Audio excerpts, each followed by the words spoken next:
were you trying to push Matt with natural light? Is that what it was? No, Coach. I was trying to help him. As his nickname is. No, I'm gonna. He brought it up. I'm gonna talk about it. You guys back off. Rich, this is my talk. I understand. With the head coach. Coach. I realized that his nickname was Matty Ice, and it's been that way for a very long time. And I think personally, he's outgrown that. That sounds like a nickname from high school, college, and anything like that. Mm-hmm. That I think that he deserves a nickname that is more appropriate with his resume and stature. And I try to re-nickname him the Mattural. I thought you were pushing I thought he was working for like a natural light. No sponsorship. He just got that Travis Matthew one, so I think it'd be the same demographic. Yeah, interestingly, so what would you say as an evaluator? Is he a top flight evaluator? What do you think of that nickname change? If I had to maybe put it in your arsenal and tell Matt that you think he should do it, what do you think? I think he should run with it. I think there's a lot of endorsement opportunities. Okay.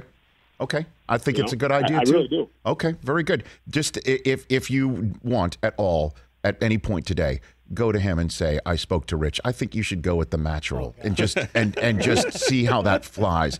And I think that would be wonderful. For me, I don't know about you or for Matt, but that would be great if you wouldn't mind. I'll see if I can just make it stick around here. So I'll try to help you out. Very good. I go straight to the top of the Atlanta flow chart. How are you going to approach preseason game number 3 now that this is the last one of these as opposed to previous seasons when you'd have a fourth? How's your approach to this? No, it's been interesting. I think the preseason's definitely been evolving probably the last 5 or 6 years around the league, and it's people have taken a lot of different approaches in the past.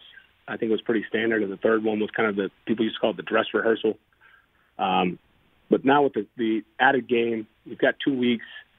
It'll be interesting around the league to see how much people play, the guys they know are going to be on the roster. So with us, in anticipation, we'll probably play everybody. We'll make the determination at the end of the week.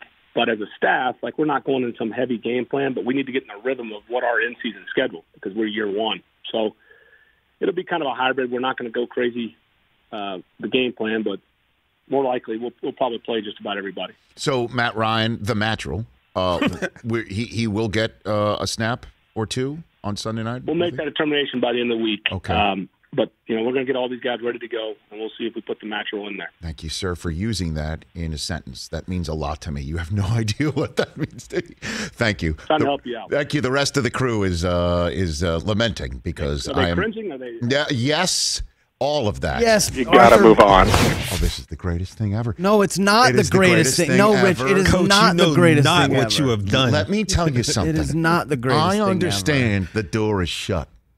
No, I you understand, don't. and I understand that the door has been shut by Matt Ryan. I totally get it.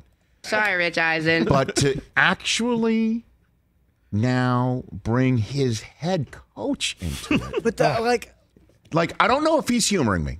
He doesn't strike me as a guy who wants to humor people. I don't think he placates people. No, this does not seem like, the couple times where he's playful and then other times he's just like, yeah, so, I got a couple of these. All business. Yeah, okay, so. All business.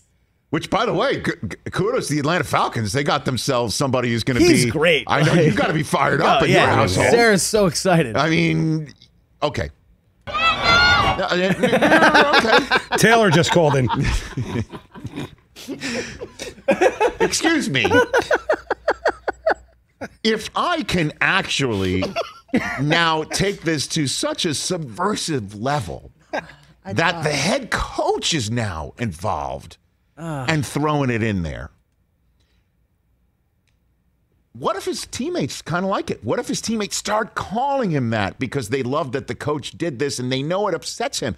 I would even take that. It's going to happen. You know what happens? You know what happens with friends? Yes, you Rich, but can't hold on a let second. your Hold on a friends second. know Hold on a second. something bothers you because if you do, then it's now going to be stuck like glue. Exactly. He's the quarterback of the team. Great. He's the most important person in that organization aside from the head coach. Not above ribbing, not above being ribbed. Rich, having stones busted. What if this puts him in a bad place and the Falcons go 3-14?